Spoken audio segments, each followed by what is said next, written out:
Atomic batteries to power. Now, Everything Old is New Again, America's entertainment pop culture talk show. It may well possess a rudimentary intelligence. I'm trying to think, but nothing happens. Felt a great disturbance in the force. Hello, I'm Mr. Red. Come on, bark like a dog for me. Where's the goodies? Leave the gun.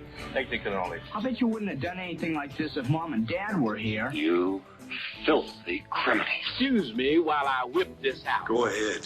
Make my day. Here are your hosts, Douglas Viviani and David Cohen.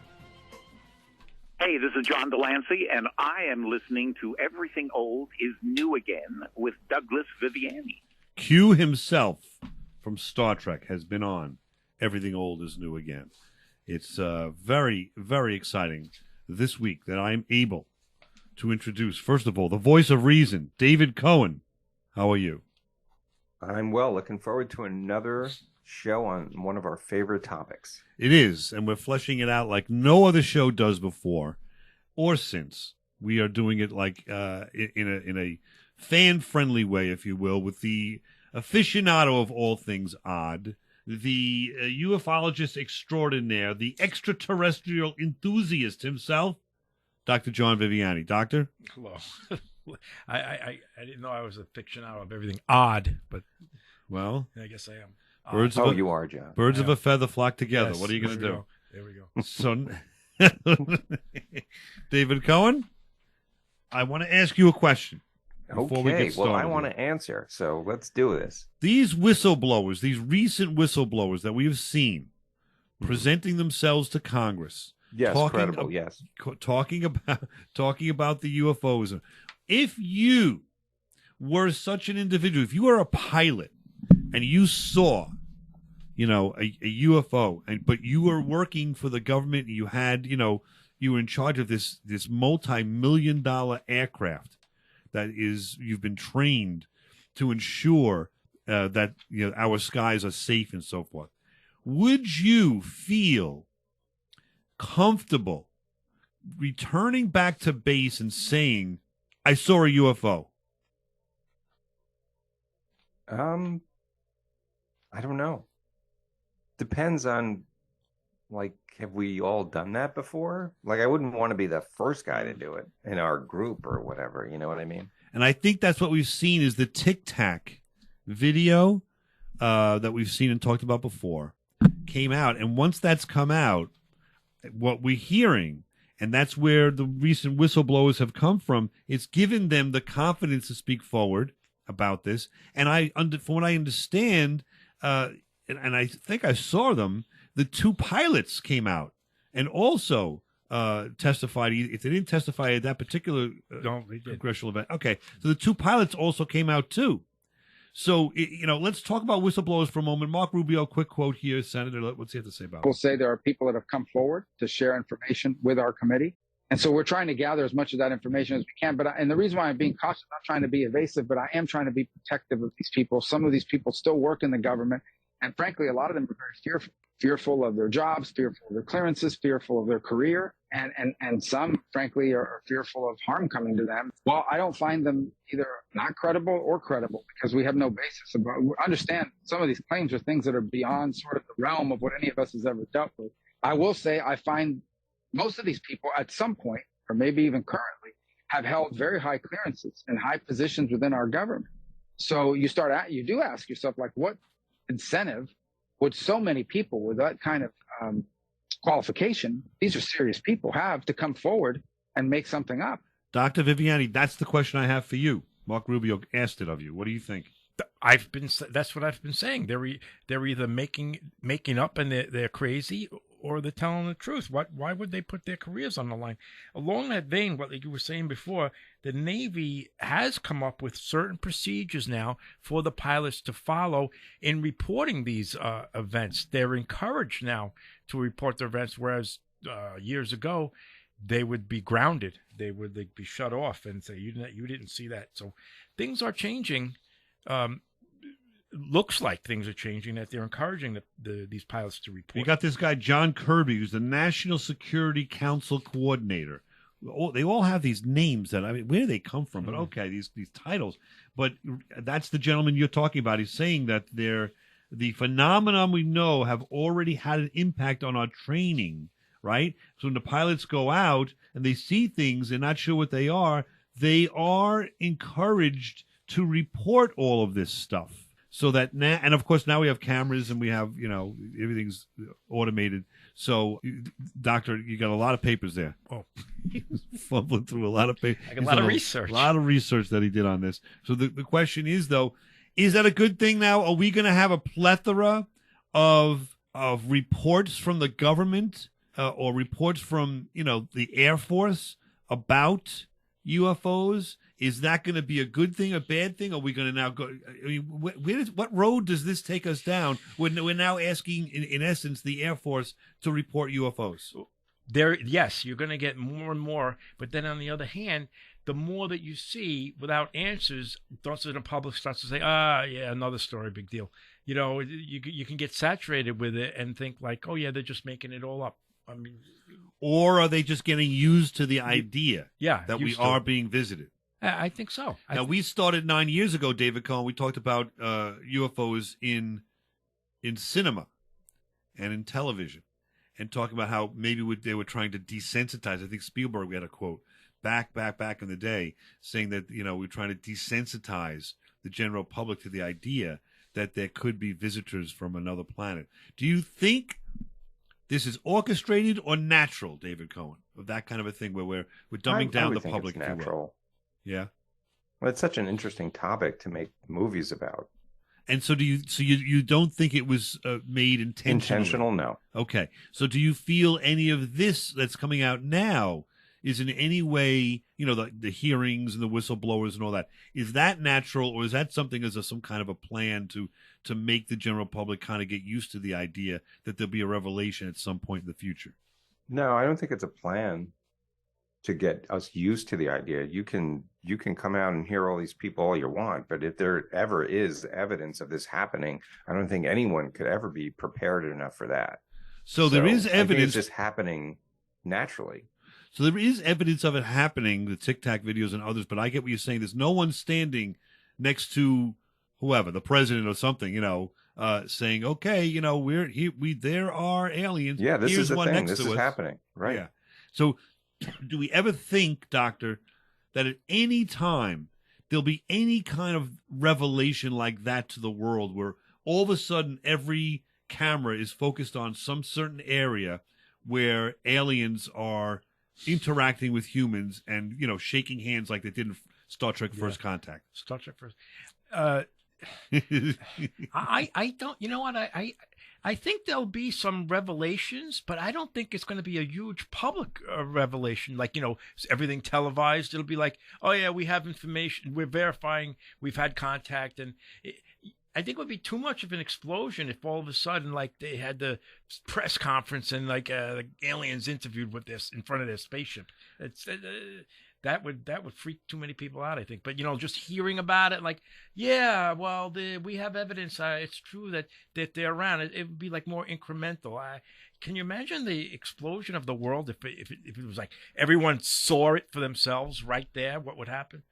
Yeah, they would turn to Everything Old is New Again for an evaluation to determine what's happening here. Is this something that's of value? That's the first thing they would do. Absolutely. Well, if they don't, they're foolish. Because we will go have back and start listening to all 18 prior shows on this, just to get a better understanding. Exactly. Well, I couldn't have said it better. Very nicely said. Thank you. Nice. Well, so here's the thought: is the general public different? I don't know if it's education. I don't know if it's thought process. I don't know if it's the internet. Whatever. Are we different in our mindsets, as generally speaking, as a society, as than people were, let's say, in the 30s, 40s, and 50s, and even 60s about aliens? You tell me. How about when the broadcast of Orson Welles' War of the Worlds? What the heck happened there? People were committing suicide. Right. I don't think that's happening today. That would happen today. Right. Think about how different that is from the 1930s. That reaction from a radio play, people freaking out, And now it's like, oh yeah, we're talking about guys in front of Congress with all these credentials and these pilots, and I'm like, yeah, okay, that may be cool. So whether it's intentional or not, and maybe a result of science fiction as a genre, we have become more, and I guess it's the word, desensitized to the idea that UFOs or aliens exist and may at some point visit us. Yeah. That's I think so. And also remember back in the day, it would always be, oh yeah, little green man and the Martians are coming, and they make fun, they would make fun of it now. Or if you did report it, you were like a crazy person, right? And some drunken farmer. But now people think, oh yeah, these are credible guys. Maybe there's something there. I can think about that. Most people think, oh, they have okay, show me. I'd be willing to see it, instead of like, oh no, definitely not. Right. Well, when we come back, let's take a look at UFOs in history. Did it begin just with the development of the camera, or have UFOs always plagued civilization? We'll be back right here, and Everything Old is New Again. Hi, this is Kevin Byrne, the executive producer and creator of The Unexplained with William Shatner, airing 10 p.m. on the History Channel. And you're listening to Everything Old is New Again with Douglas Viviani and David Cohen. Good friend of the show, Kevin Burns, was on a couple of times. You're here with Everything Old is New Again, Douglas Viviani, David Cohen, and the aficionado of all things odd, the extraterrestrial enthusiast, the ufologist extraordinaire, Dr. John Viviani. Doctor, welcome back. Thank you. Now, David Cohen, we lost Kevin Burns, good friend of the show.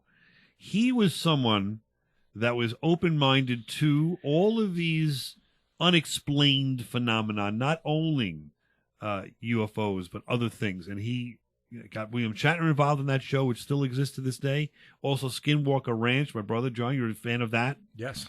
He developed that show and others. So that's why he's here to introduce us a little more into the topic of UFOs. I want to explore a little bit about, just like Everything Old is New Again, what are the earliest recorded sightings of UFOs? And is it something that was credible or not? I have something here from 218 BC, all right? Pontifex Maximus of Rome. I didn't really pronounce his name right, but Annales Maximi, published by Pontifex Maximus of Rome, stated during the Second Punic War in 218 to 201 BC that there was he speaks of a spectacle of ships which gleamed in the sky, and round shields were seen in the sky. They said they were like a wine jar and molten silver in color. Do we count that, Dr. Viviani, from your research, as a UFO sighting, and does it have any credibility at all? Sure. He's describing something in the sky. When he says, what is he, round shields, what does a shield look like? A flying saucer, right? And where did he get this idea? This might be the oldest sighting of a UFO. First of all, nothing flew back then except for birds. Right. And now he's talking about, could it have been just someone threw a shield up in front of him? I don't think he's reporting that. No. So what is this? David Cohen, do you have any thoughts about hearing a possible revelation during the Punic War of a UFO? Well, I fought during the Punic War, and I can say that it was very prevalent at the time. He wasn't the only one. This Pontius, however you pronounced it. Yeah, of course. Why would it only be recently that visitors from other worlds would be coming here? I'm sure it's happened since we became a civilization. So should we not have then some kind of acknowledgement of Pontifex Maximus of Rome as being the father of all things UFOs? Father of ufology. Yeah. Why not? That's what I've always called him. I'm telling you.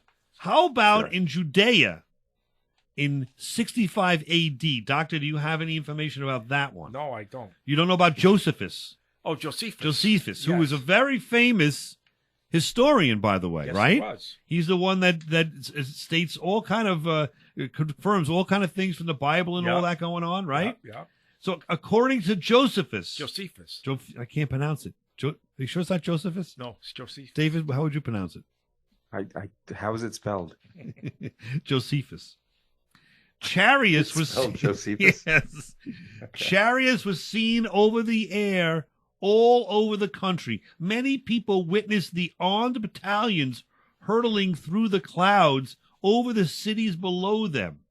Priests were prepared and did prepare a feast of Pentecost in the temple. They felt a quaking when they were doing that. They felt a quaking and heard a great noise coming from the sky, multiple sounds from overhead. Doctor, any interpretation of what in the world he's talking about? He could have been drinking too much wine, maybe. But he's a well-respected historian in his day. And if you ask me, he's just not writing stuff down as a goof. No, he was a serious guy. He was, so you'd have to take it seriously, don't you? I mean, why? If these people, if he's a serious scholar and he's writing other things in history, and he just throws this in to throw a curveball, like, oh, I'll make this stuff up, or so if he does that, you wouldn't take anything else he wrote seriously. Now they're not talking about they're not mentioning that this is any kind of spiritual situation. They're not even mentioning that. It's not like they're saying this is something from God or whatever. They're just presenting what they're seeing.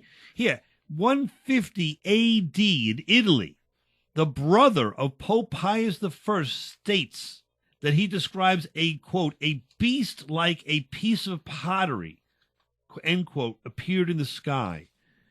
It was around 100 feet in size with multicolored top, quote, shooting out fiery rays, end quote. The object came to the ground, quote, in a dust cloud, end quote.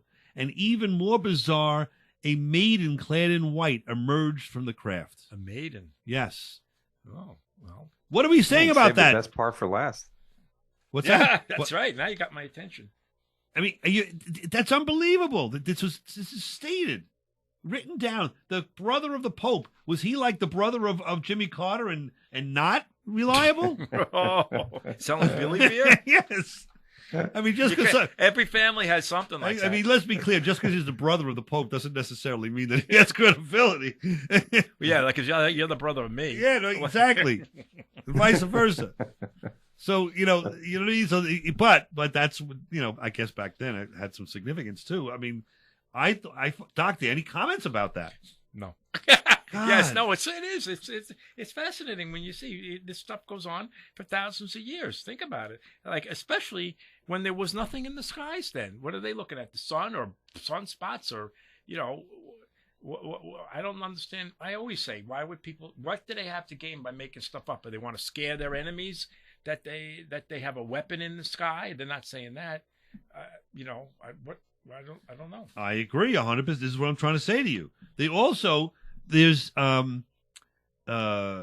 let me get this straight. There's an investigation. The first known investigation into UFO was in Japan, and now it's skipping a long time. In the 20s, right? 1235. Oh, 1235. 1235. That an investigation. That's right. One night, an officer named General, and I can't pronounce the name. I'm terrible with that. General Y and his army was sitting down in camp, and they spotted mysterious lights in the sky. The general and his troops watched in astonishment as these lights performed amazing acrobatic movements. Quote, the whole thing is completely natural, this general was told. It's only the wind. Yotasumi. Yes, there you go. Thank you. It's only the wind making the stars sway, said to somebody else. So certainly it wasn't the wind making stars sway. He saw this, and he wanted to investigate, what are these things in the sky? It's documented. Documented right here. It's amazing. It's like from all different parts of the world. Yes. Right? Yes. And then in 1350, there's a painting called The Crucifixion of Christ. All right? Yeah. It's in Kosovo. Pull it up on the internet. If you look at it, the top left and the top right, David Cohen, I don't know if you could see it. The top left and the top right of this photo, of this painting, does that not look like a flying object, a UFO? You tell me. David Cohen, you see it? Yeah, it could be. I don't know. But it could be a star or a sun or something. It's got a person inside. Take a look at the capsule on the left. Well, maybe top right. Look right here. Look. That looks like the Jetsons. There's a person right inside. Look, you're going to tell me you don't see a person in there? Maybe it's an angel. That's right. All right. Listen, I'm not telling you. That's a whole other show as to whether angels exist or not. But I got to tell you that as far as I see, there's a capsule, especially the one on the right. The one on the right. Looks just like the Apollo capsule with a human being in it. Looks like the Jetsons. Well, what are they seeing? I don't know. Is there some time travel? Did they see the Apollo? Yeah, that was the Apollo 13 mission. And then that's what they were watching. Yeah, they saw that. Yeah. No, I'm convinced. All right. I don't think that's the case, but I want to know, why is there a why depiction? don't they throw that in there? I know. It might not be what you it could be something. I'm just throwing it out there. I know. This is you don't know. You're looking at a painting that was made over 1,000 years ago, or whatever it was, 700 years ago, and it could have been something that they thought that was natural at the time, and we don't even know what the heck it is. Really? They knew nothing that was flying in 1300s. Nothing was flying. You're putting a modern day worldview on this painting that was done 800 years ago. Well, all I'm saying is that it's worth an investigation to see what was this person. How are you going to investigate? Are you going to ask the painting? I got Dr. Viviani can go, and he's got the resources. I want him to go and investigate and see the life of that painter and why he was fascinated with UFOs, because clearly there's a UFO in there, and it's a spaceship in there. It's clear. Dr. Viviani, have you investigated this yet? No, this is one case I haven't gotten to. Clearly, it's something that needs to be investigated. Let's go way. Who's the artist? I just put it on the floor, the piece of paper, and we ran out of time. We'll be back with this. And Everything Old is New Again. Serious shit.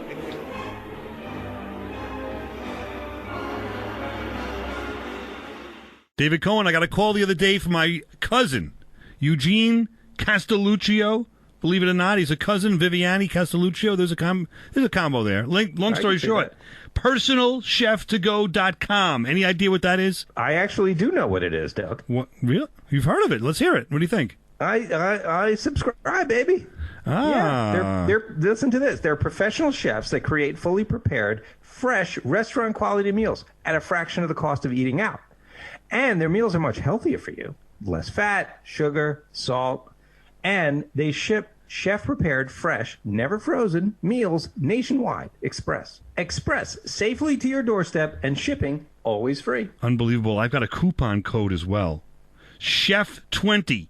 That's Chef20. And you're going to get 20% off. That's personalcheftogo.com. Personalchef2go.com. Hey, this is Doug Jones. You might know me as a rubber-clad monster from all kinds of movies and TV shows, but right now, I hope you are continuing to listen to Everything Old is New Again. This is Bobby Clark for Everything Old is New Again, and a nostalgic look to the future. How about that? Welcome back to Everything Old is New Again. More Star Trek references. Doug Jones, who was amazing, and I met at a convention later on and actually remembered being on the show and got out from under where he was signing autographs out of the table and gave me a hug, which was... Why would he do that to you? Look, what? Give me a hug? Yeah. Because he enjoyed being on the show so much. And he wants to come remembered back. Who you were? Yeah. Well, of course I wore the Everything Old is New Again shirt. Who was he on Star Trek? He was the Saru. He's in Star Trek Discovery. Oh. And is that the same Bobby Clark that played for the Flyers? No, you know who that is? Bobby Clark. You'll never. I'll ask each of you. He's from the original show he made. He was on the appearance once. Stuff you wouldn't recognize it. The Gorn. Yeah, that was the Gorn, the original Gorn. David doesn't even know who the Gorn is. He's just shaking his head. Speaking of Star Trek, then let's talk about it. David Cohen, William Shatner. Does he carry credibility with you or not? That's a loaded question. As a what? As an actor, as a person, as a UFO commentator? As a pontificate. As a pontificant? A pontificate. He's going to discuss UFO hearings and whether the ones we've been talking about, whether they were of value or not. Whatever Captain Kirk says, I believe. All right, so let's hear him. In my mind, it's ridiculous. You mean some highly intelligent being goes 10,000 light years with advanced technology arrives here and hides. Doesn't make any sense. If something could reach the Earth, they would make a big to-do about, my gosh, there's life in other places. And there is life in other places. Mathematically, there has to be. In this universe, there has to be multiple places that are filled with life like that's like on our planet, burgeoning and demanding attention and demanding to be alive. Dr. Viviani, William Shatner, comment upon his comment, please. Yeah, well, I can't agree with what he said, because why do they, if they come, he put all the effort to come here, he's saying if they put all the effort to come here, they're going to explode upon us, and what makes him say that? How does he know their motives? He's just an actor. Yeah, that's what I mean. You got to write what he only says what people tell him to say. He's literally not an aficionado of all things odd. No, you would think because he was Captain Kirk that he was, and he did beat the Gorn, but I got to disagree with him. Yeah, he did have a run-in with Bobby Clark. He really did. Yeah, it's true. That's one of my favorite. David episodes. Cohen, you look like you want to talk about something here. No, don't mistake that look for that. No. I have to say that I disagree, but I'm very interested in what he had to say. I'm happy that he had something to say about this topic. Have you seen him in Stars Go to Mars TV show? No. They got a bunch of Stars Go to Mars. The TV show. It just finished. It was. I watched every episode. A bunch of boobs. They were like stars. Of course, they weren't stars. They were people you barely recognize as a person on television, right? And they put them in the desert. They built this habitat, and they pretended that it was Mars. And each week they had a different. Why would you watch that? Well, we've heard of the writers' strike, right? I mean, there's not a lot on. TV. Remember talking about old is new again? Remember in the 70s they had Battle of the Network Stars, and you're like, who are these people? Yeah, stars should be in quotes. And all these shows, Dancing stars, with the quote stars. You know, they're all like C-list, right? Yeah. And now half of them are like social media celebrities, which I know nothing about. Correct. And we are literally one step from being on Dancing with the Stars or something like that. If we get like a bunch, new again. Yeah, if we get a bunch of stations lined up, if or something like that happens, we might be. They've had a radio guy on. David Cohen, would you go on Dancing with the Stars if you were asked? I would not. You would not? Really? I would not. Why? I thought you would be good. I think you would be good at it. I don't want to dance. Okay. Not only that, you'd be ridiculed. Like, this guy, he's a star? You want somebody saying, who is this guy? He's a star? Yeah, I don't want that. Well, wouldn't that Plus, be the... it's grueling. It's really grueling training, and no. It's the first thing I would say is that, look, and I would say at every interview, look, I'm not a star. I'm just like you and anybody else. I'll go on Match Game or something like that. With Brett Summers. Oh, they have. Oh, you know what you would be good at?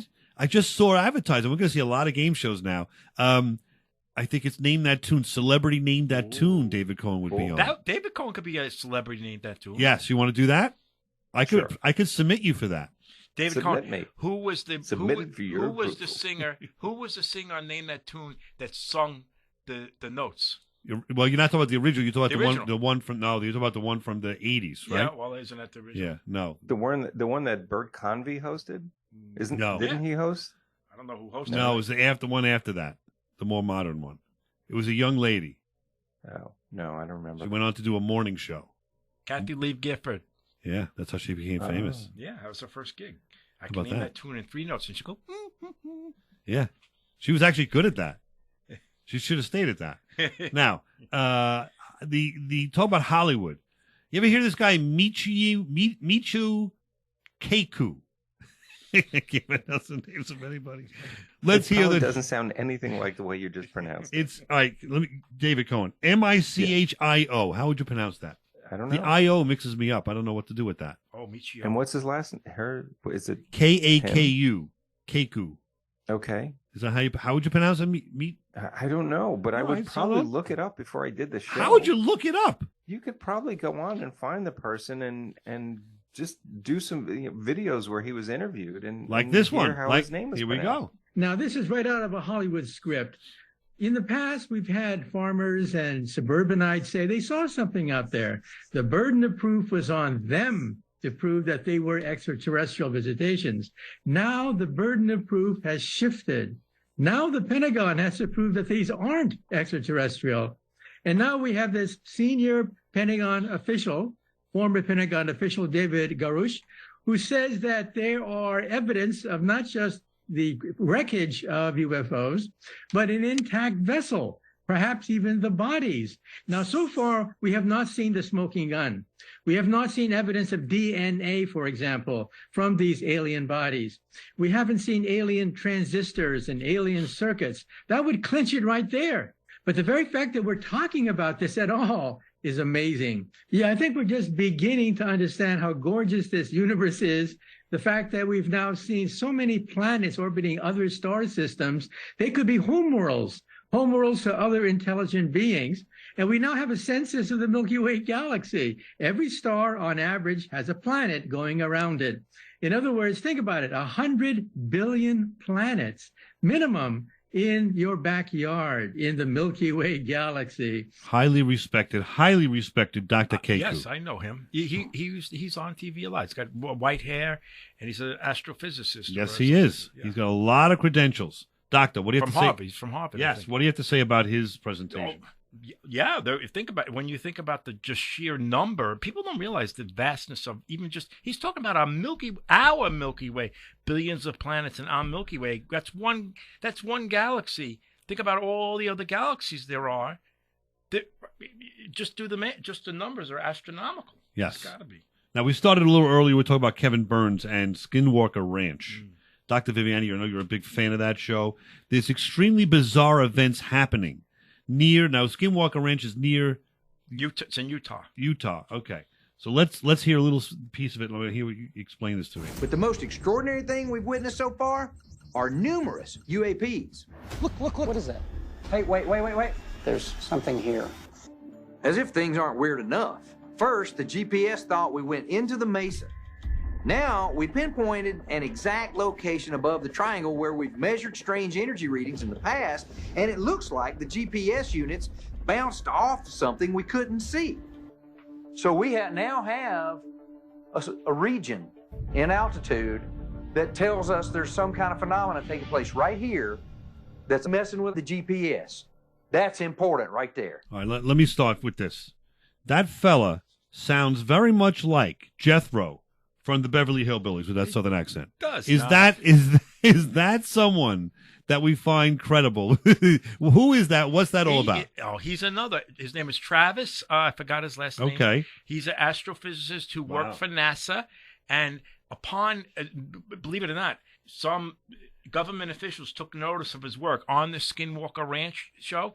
They contacted him to testify before Congress about what they found, and upon that testimony, he's now running a investigatory panel for the government, which he can't disclose exactly what he's doing. He's a scientist. All right, now this is a show that they're trying to investigate some bizarre things happening in Utah. Is that what you're telling me? Yes. All right, so what kind of bizarre things are we talking about here? Well, it goes back to the indigenous Indians that lived there. They claim that they've seen objects in the sky, cattle mutilations. They think that there's a portal there. There's a lot of strange things that go on. And then in this time here, people who have been on the ranch, some people get like massive, not just headaches, but almost aneurysms where they had to go to the hospital and they took MRIs and they saw their brain swelling.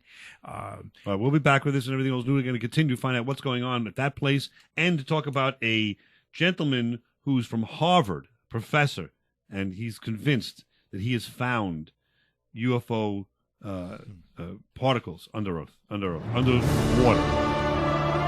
Testified under oath.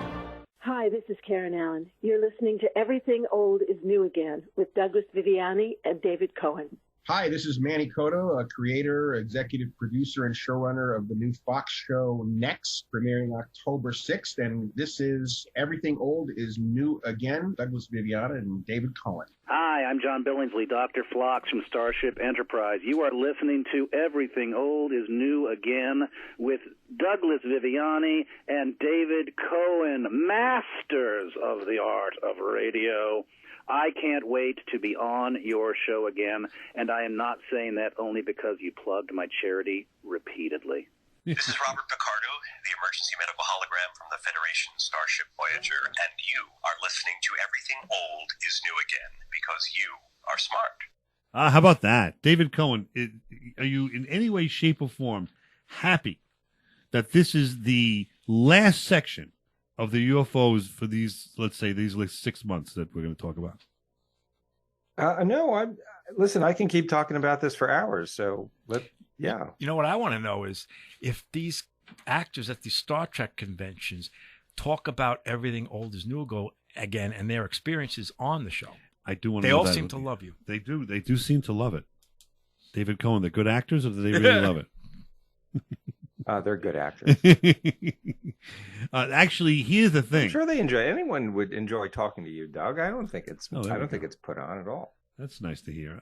But do they remember it enough to talk about it with their buddies? You know what I mean? I don't think they all know that they each have been on. What I'm going to do is I'm going to send them all a note and going to say, we've been talking about you all. And because they're all going, a lot of them are going on the cruise. There's a Star Trek cruise ship. And they have a convention on a cruise. Wow. So I'm going to mention to John Delancey a number of, hey, John, say hello to Picardo. Hey, Picardo, say hello to John.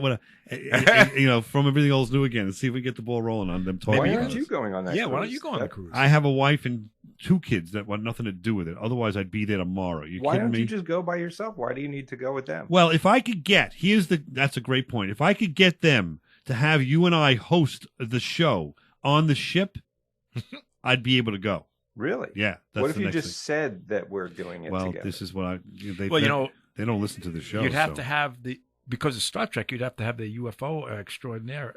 Yes, we'd have to do. Take John. I'm never getting on a cruise ship again. But take John and go. Now, why not? Why are you not going on a cruise ship again? Oh, are you serious? Yeah, why not? Because I don't want to be stranded and with some virus I contracted out there, and they don't let the ship back onto the shore. No thanks. Well, that has happened. That's true. Avi Loeb. Do we know who Avi Loeb is? Talking about the sea, talking about water. David Cohen, you ever heard of this guy? No. Born in 1962, a great year to be born. He is a gentleman that is now first of all, he's an Israeli-American theoretical physicist. The number one. So he's only theoretically a physicist, yes. Or is he an actual physicist? He's proven esoterically that he has enough credentials to be a physicist. Now, listen. He is the longest-serving chair of Harvard's Department of Astronomy from 2011-2000. I think that's how they pronounce it, too. Harvard's Department of Astronomy. I think that's how they say it. Yes, he's also founding director of the Harvard Black Hole Initiative. He's also director of the Institute for Theory. Wait, the HBI? Yes, thank you. He's also the director of the Institute for Theory and Computation since 2007 within the Smithsonian Institution Center of Astrophysics. Wow, TAC also. Impressive. Yeah, this guy, he's very impressive. Why are we mentioning Ari Loeb, Dr. Viviani? Avi Loeb. Yeah. But because he found evidence of extraterrestrial technology inside a meteor that crashed in New Guinea. Underwater. I don't know if it was underwater. Yes, he found it underwater. He says the object is not a typical meteorite.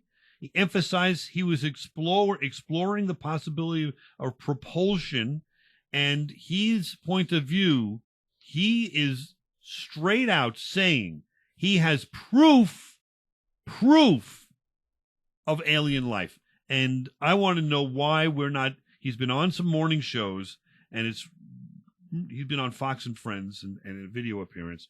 But I want to know what's going on. Why are we not talking more about someone that says that within a meteorite he has found proof of extraterrestrial technology? Did they say extraterrestrial technology or Oh, yes, technology. Yeah. Not just life. Yeah. Extraterrestrial technology. Yeah. So, again, are we just like saying, humming it and think, that's a fascinating question. Why do we know more about this? Thank you. That's why the Star Trek people want to come back to Everything Old is New Again, because they love the fascinating questions that are presented. Fascinating.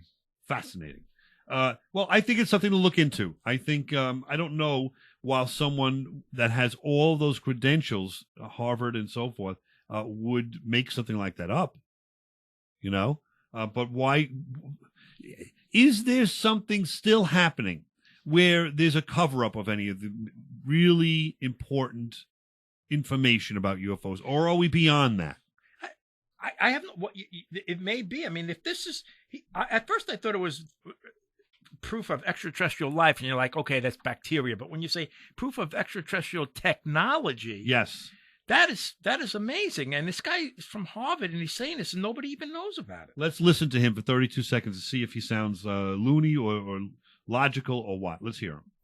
No, the way I interpret this is, you can think of Voyager, New Horizons, Pioneer, that we launched into space. These will go into the interstellar space, and in 1 billion years, be functional anymore. So they will collide with a planet like the Earth, and just burn up in the atmosphere, and perhaps the core of those spacecraft will end up at the ocean floor. And so, in fact, we might be searching for whatever is left behind. And so what he's saying, in essence, is that what he's found is old, be new for us, but old alien technology that just crash landed on the planet, like we sent out, our exploration in the, what was that, the 1970s. We sent out all the Voyager and all that. Makes sense, David Cohen? Yes, it does. Is it something that adds any level of understanding, credibility, fun to this discussion? Yes, it does. I All feel right. like I'm on a witness stand with you a lot, Leading the witness. Mr. Cohen, is it not true? We have 5 minutes left. I want you. You can do something different now. You are now in control of the helm of the discussion of UFOs with Dr. Viviani on Everything Old is New Again. Go. Okay. So let's sum up the last 3 shows by saying, yeah, there's a lot of stuff out there about life, and we think there is, and they're trying to, investigate the world here. So I just summed up the 3 shows in about 10 seconds. Is that not accurate? It's not accurate. You did 2 shows. Where are you getting 3 from? Well, it felt like 3. Dr. Viviani, go. We have 3 minutes to fill. Oh, well. I thought I'm running the show here. What's you happening? stopped. All right, go ahead. Go. Well, I took a dramatic pause. Okay, continue. I think Dr. Viviani, what do you think? Can you summarize these 2 shows in one sentence? The most fascinating theory I've ever heard is from our host, Douglas Viviani, that it is, in fact, a cruise ship expedition coming down to Earth. I like that, too. That was fascinating. And, Doug, let me ask you this. Where did you come up with that idea? Had you heard it somewhere? Did you read it somewhere? Were you watching a movie that brought it to your attention? I'll ask what were the things, the accumulation of events over the course of, I don't know, whether 2 days, was it years, that came up to you formulating this theory that your brother and I find so interesting? What was it exactly that brought that idea to you, Doug I can Viviani? answer that very simply. The first part of that question very simply. The question is, have you ever heard that theory before? No, because it's original from me. I have created that idea from my own, what would you say, my ambiance, my own thoughts, my own investigatory procedures in my own Impressive. mind. Now, I have something to take the reins back because that's just something that I just came up with. Oh, okay. Well, I guess I didn't really get the reins for 5 minutes. Well, you did good, though. You did a nice job. We'll give it back to you next did show. good. Aliens will reveal themselves in 2027 with public being prepared, claims an ex-CIA agent, John Ramirez, actually. Have you heard this? Why 27? Yeah. Because the big reveal will be 27, because that's the time frame that it takes for us to prepare the general public to the fact that this is going to happen. Any thoughts? This is Ramirez talking. The man is an ex-CIA agent. Does that give him credibility? Not to me, really. Doctor? No, that's the first I'm hearing of it. I mean, Yeah, I mean, why he knows the exact date? Why would he pick the exact date when it's going to happen? Well, because he says, I've heard 2027 in kind of an official capacity I can't reveal. I would say people in government are aware of something happening and that there is something, that there is limited time, a few more years to prepare the people. Well, I think we are being prepared, like we discussed before. All these things leaking out, and just think about the public reaction now. Like I said, almost ho-hum compared to what it was years ago. It's totally different, the mindset, and who knows what the mindset's going to be a couple of years from now. It's just going to be, even though it's the most extraordinary, if it's true, the most extraordinary event that would change our whole perspective on things. But now they're still, the reaction is going to be tainted or diluted, I think. David Cohen, that was the last word from the doctor. David Cohen, your last word on this? I think we'll never know the truth because the way the truth, quote unquote, is being interpreted in this country, at least, and the deep fakes and everything, no one is going to believe anything anyone says anymore, especially on this subject. That's why you have to come to Everything Old is New Again, because this is where you're going to get as close to the truth as possible, or at least a realistic point of view on the UFOs. Thank you, everybody. We'll be back next week with the aficionado of all things odd to discuss not UFOs, strange things from history that you never knew. We'll be back right after this.